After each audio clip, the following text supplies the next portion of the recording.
I never thought the sound of a door closing could echo through the rest of a life, but that night in Chicago, it did. The sharp click of the lock behind me was more than a sound. It was a line drawn in steel between who I had been and who I was about to become. My name is Elena Brooks, and this is the story of how being cast out of my family's home led me to build an empire worth $300 million, and how I learned that love without respect is worth nothing at all. I grew up in a modest white brick house on the south edge of Chicago, near where the wind carried the smell of the lake.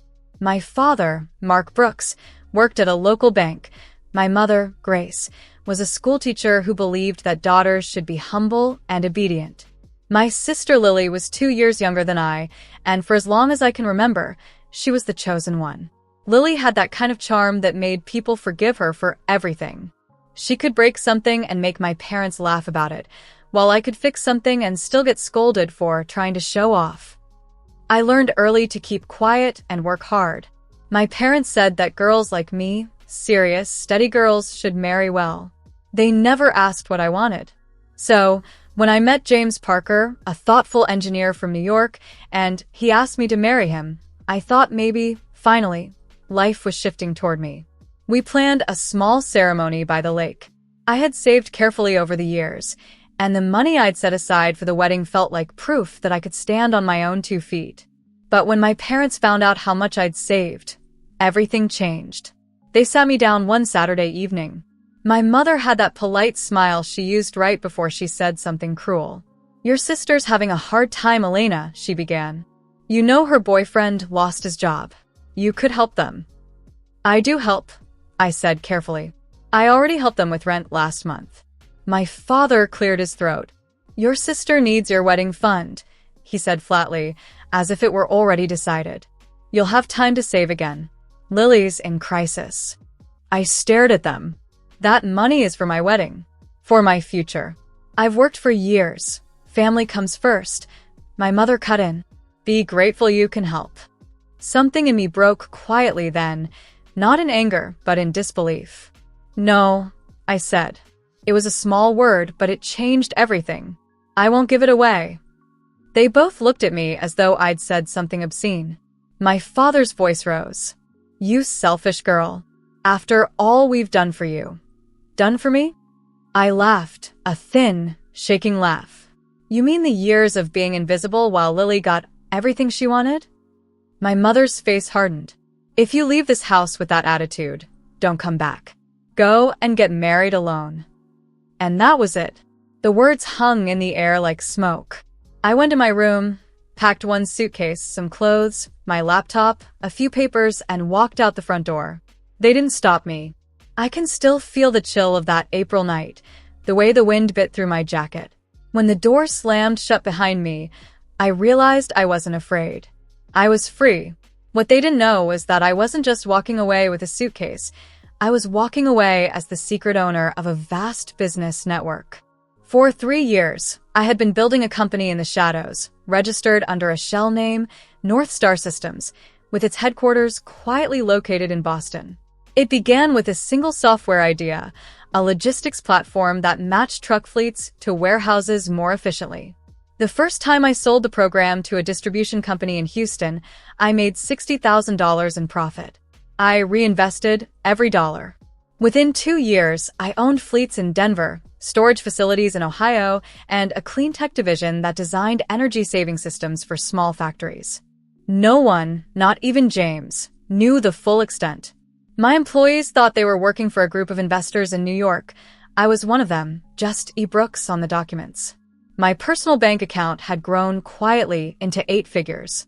Through holding companies and trust accounts, the value of what I owned, assets, contracts, patents, had reached nearly $300 million. But at home, I still drove a 6-year-old Toyota and wore the same coat I'd had since college.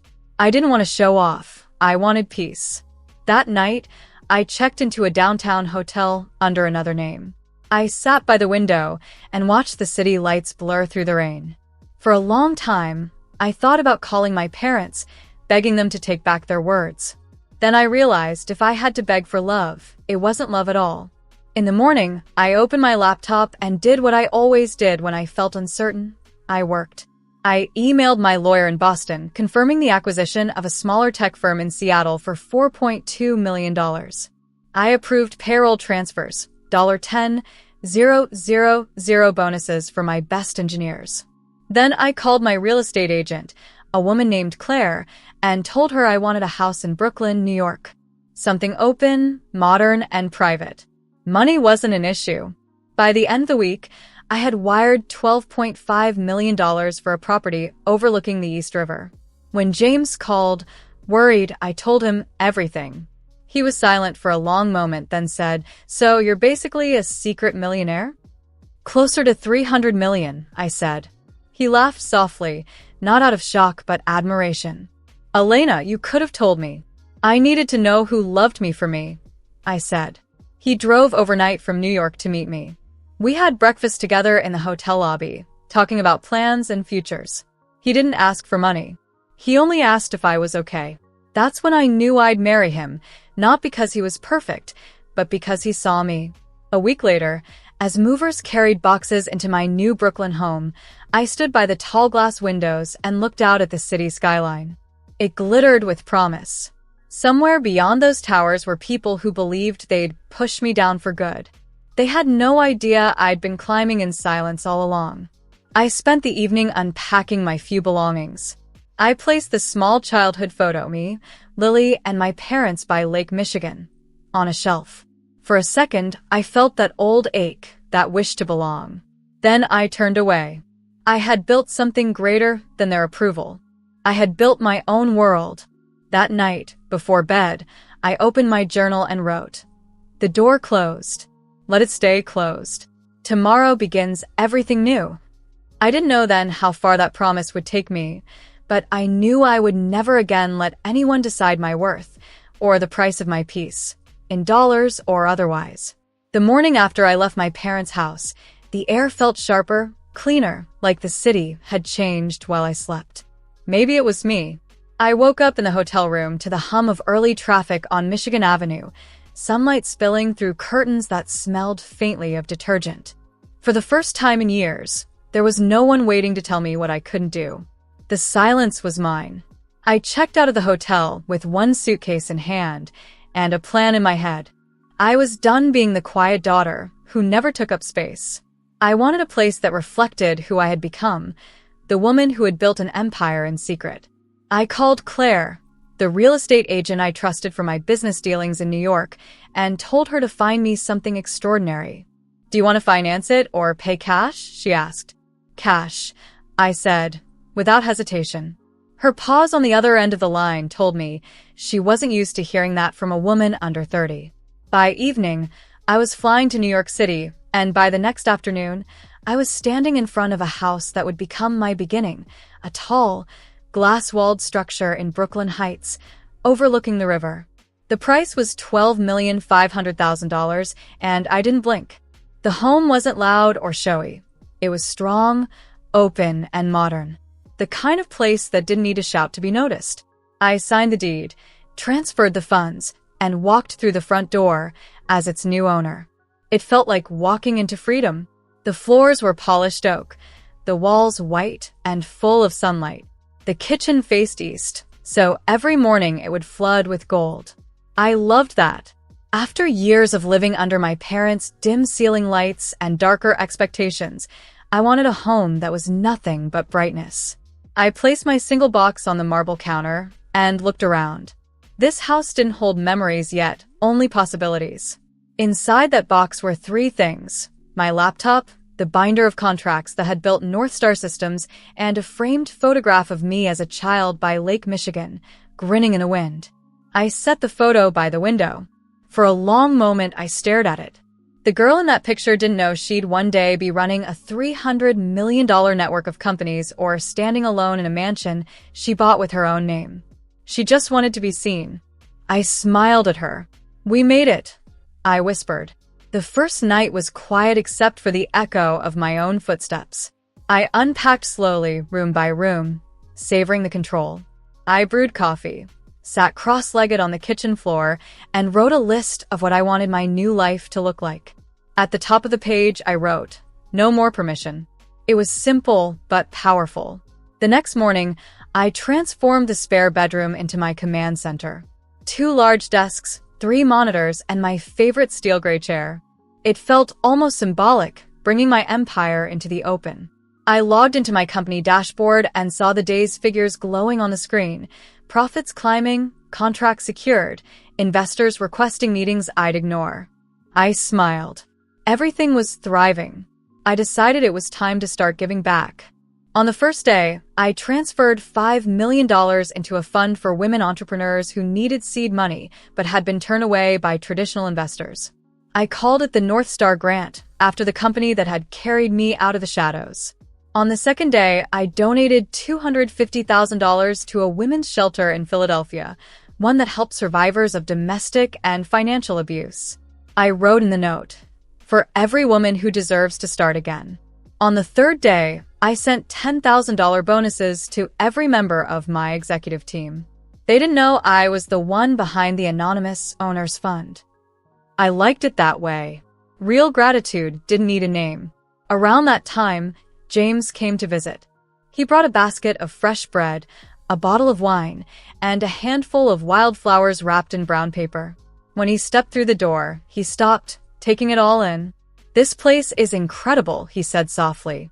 "It's home," I replied. Finally. We ate dinner sitting on the floor, using an unpacked box as a table. Between bites of bread, I told him everything.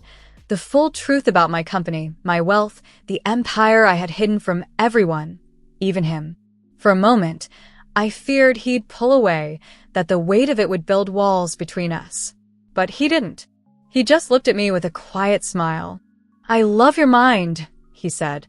That was the first time I truly believed someone meant it. Over the next few weeks, I began to build a rhythm in that house. I'd wake before sunrise, open the glass doors, and breathe in the scent of the river. The city stretched out before me like an invitation. Sometimes, when the wind carried the sound of church bells or laughter from the street below, I realized how alive everything felt now that I wasn't hiding. But freedom has its own loneliness. At night, when the lights dimmed and the city outside glittered like distant constellations, I would think of my parents. Did they miss me? Did they feel guilt?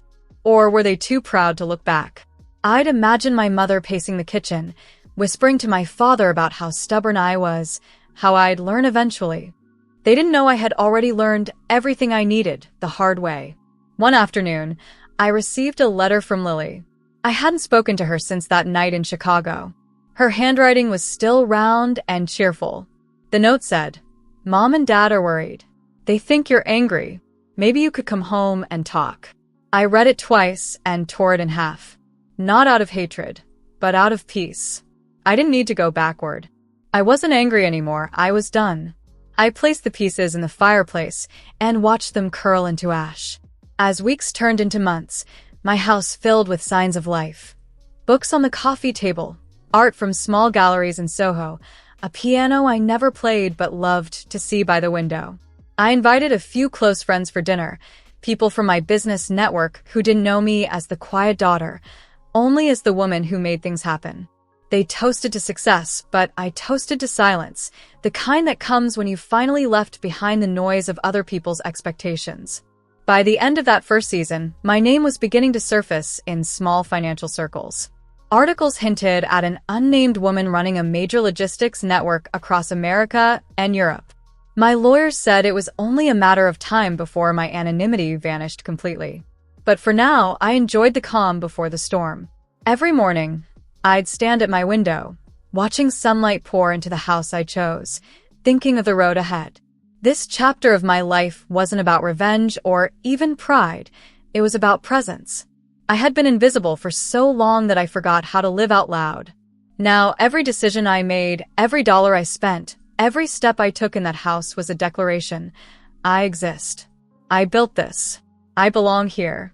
And for the first time in my life, I felt exactly where I was meant to be.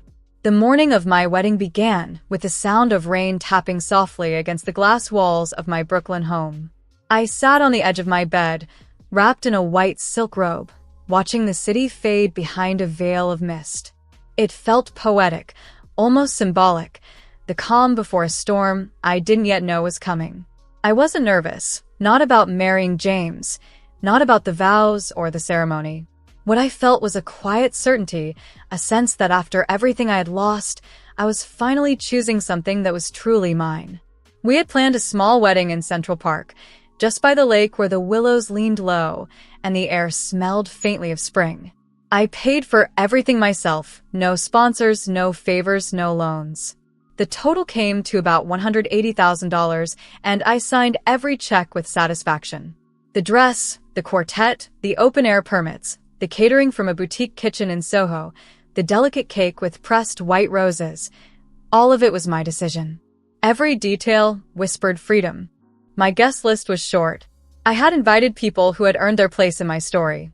Monica, my operations lead who had helped me manage North Star Systems during its first chaotic months. Ethan, my lawyer from Boston, who had made sure my empire stayed hidden when I wanted it to.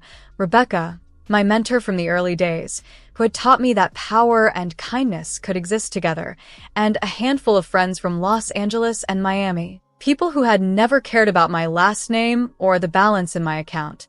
It was an intimate circle. That was the point. James's family came from New York, warm and practical people who welcomed me as though I had always been part of them. His mother, Evelyn, hugged me the first time we met and said, "You're family now, sweetheart." I remember thinking how strange it felt to be accepted so simply, without questions or conditions. That was the love I'd been craving all along.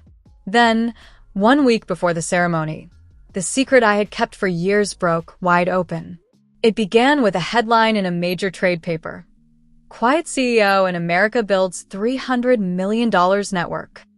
Underneath was my name, my company's, my story. They called me the silent builder, the woman who had turned logistics and clean energy into a hidden empire. The article listed assets, valuations, and even photos of my facilities in Denver and Houston. They compared my success to some of the most powerful founders in Europe. Overnight, I became a name that everyone wanted to know. I read the article twice, then set my coffee cup down and smiled. It was strange to see my life summarized in a few glossy paragraphs, but it didn't scare me. I was done hiding. Still, I knew what this meant. My family would find out. And they did, within 24 hours. My phone started buzzing endlessly.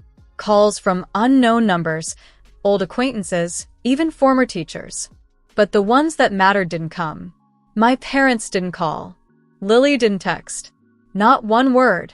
The silence said more than anything could. I knew they were watching the same headlines, calculating, regretting, planning. And I knew, deep down, that they wouldn't stay silent for long. The morning of the wedding, the rain stopped. By noon, the sky cleared into a soft blue. Central Park looked like a painting, the grass glowing, the trees shimmering from the storm's touch. I arrived in a simple white dress, not a designer label, just something elegant that moved when I walked. I had chosen it not to impress, but to feel at ease in my own skin. James stood waiting under an arch of white blossoms. The quartet began to play. Guests turned to watch me walk down the path, and I felt an overwhelming stillness. This was it, the life I had built, the choice I had made, the love I had earned. Then I saw them, my parents and Lily. They walked right past the ushers as if they owned the place. My father in a stiff gray suit, my mother wearing a forced smile, and Lily, dressed as though she were the bride herself, in a pale gown that shimmered too brightly in the sun. The music faltered for half a second before picking up again. My stomach turned. They hadn't been invited. They had kicked me out, told me to marry alone. And now here they were, drawn not by love, but by money. My father approached first, arms spread wide as if nothing had ever happened. "Elena," he said, his voice syrupy, "you look beautiful. We're so proud of you." My mother chimed in, "We knew you'd make something of yourself. We just wanted to be here for your big day." And Lily, always the bold one, smiled sweetly and added, "Maybe we can talk later about some opportunities. A small investment, just a couple of $1 million to help me start something new." The world seemed to narrow around me. The laughter of guests faded, the wind stilled, and for a long second, I felt like I was standing back on that porch in Chicago, with the door slamming behind me, hearing my parents say, "Go and get married alone." I turned to the head of security, Daniel, a tall, calm man I had hired not just for safety, but for peace of mind. "Please escort them out," I said quietly. My mother gasped. "You're serious?" "Yes," I said. "Very." They protested, whispered things, ungrateful, selfish, show off, but I didn't flinch. They were removed gently but firmly. As they walked away, I caught my father's glare and my sister's bitter smile. I felt nothing, just release. James took my hand, and the music returned. We finished our vows under the golden light breaking through the clouds. When I said "I do," it wasn't just to James. It was to myself, to the life I had chosen, the boundaries I had built, the woman I had become. After the ceremony, while guests toasted with champagne, I quietly signed a check for $500,000 to the Central Park Conservancy. I wanted to give something back to the place that had witnessed both my pain and my triumph. "Let's make sure these trees live longer than our mistakes," I told James, and he laughed. The reception was perfect, simple, elegant, filled with laughter that felt real. No staged smiles, no hidden resentments, just warmth. We danced under string lights until the moon rose high over Manhattan. When I looked around, I saw faces that had chosen to stand beside me not because of what I had, but because of who I was. Later that night, when James and I returned to our Brooklyn home, I slipped off my shoes, stood barefoot on the cool floor, and exhaled. The air was still sweet with the scent of rain. I thought about my parents, about how they would wake up the next day angry and humiliated. Maybe they'd tell people I'd changed, that money had ruined me. Maybe they'd say I'd forgotten where I came from. But they'd be wrong. I remembered everything. That's why I knew I could never go back. That night, before I fell asleep beside my husband, I wrote a line in my journal. "Some doors you close twice. The first time when they lock you out, the second time when you choose never to knock again." And I meant every word. After the wedding, life slowed down in the best way. The chaos faded, the noise of reporters disappeared, and what remained was quiet, a silence that didn't feel empty, but earned. For years, I'd been fighting to be believed, to be loved, to be enough. Now, for the first time, I didn't have to fight it all. I had peace, and I intended to keep it.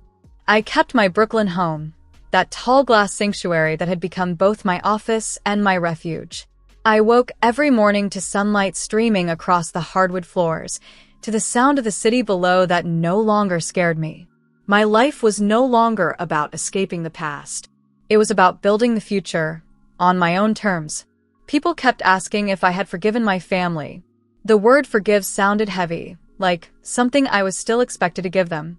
But forgiveness, I realized, isn't always a door you open.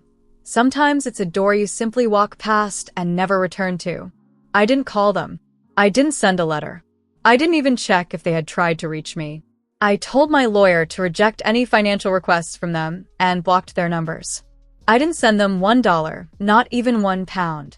It wasn't hatred, it was peace. I wished them well, far away from my life. Instead, I poured my energy into something better.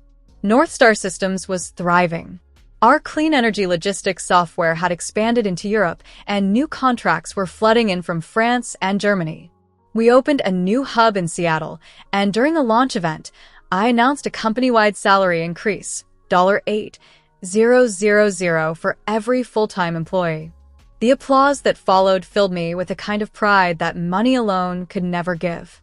I wanted to make an impact beyond business. So I created the Future Founders Program in Detroit, offering $15,000 startup grants to young women who dreamed of building their own companies. The first 20 girls in the program reminded me of my younger self, hungry for freedom, underestimated by everyone around them. When I stood on that stage, looking at their hopeful faces, I told them, "You don't need permission to build something great. You only need courage." I saw tears in their eyes, and I knew I was changing more than businesses. I was changing stories. At home, life with James became my calm anchor. He cooked dinner most nights, usually far too much pasta, while I sat at the counter going over business reports. We'd laugh, talk, and plan small trips. Love, for the first time, didn't feel like a battle, it felt like home. He never treated my success as something intimidating. Instead, he said, "You've built a world worth walking beside." And I believed him. Still, some nights I woke up thinking about Chicago. I could almost hear the sound of that door slamming, the echo of my mother's voice saying, "Go and get married alone." But instead of anger, I felt gratitude. Their rejection had been the greatest gift they could have given me. If they hadn't pushed me out, I might never have discovered what I was capable of. To make peace with the past, I began therapy with Anna, a gentle but sharp-minded woman in Manhattan. Each Thursday morning, I sat across from her on a soft gray couch and untangled years of silence and guilt. One day, she said something that stayed with me. Closure isn't something you wait for. It's something you decide. From then on, I stopped waiting for apologies that would never come. My story started to spread again. Magazines wrote features. The quiet CEO who built a $300 million empire. From rejection to power. People wanted interviews, partnerships, publicity. But I stayed out of the spotlight. My wealth was never the point. My peace was. On our second wedding anniversary, James gave me a small plaque. It said, "She built her own door and walked through it." I hung it above my desk. Every time I read it, I remembered the girl who stood outside her parents' house with one suitcase and a shaking heart, and how far she had come. Sometimes I still walk through Central Park, past the lake where I married James, where the rain turned to sun. I think about that day, about how I told security to escort my family out. I don't regret it. Some doors, once closed, should stay that way. Today, I live with peace, not perfection. I run my empire. I love my husband. I help others build their dreams. And I carry my story not as a wound, but as proof that I survived. I was told once to go and get married alone, and I did. But I didn't just marry a man. I married freedom, and I've kept it ever since.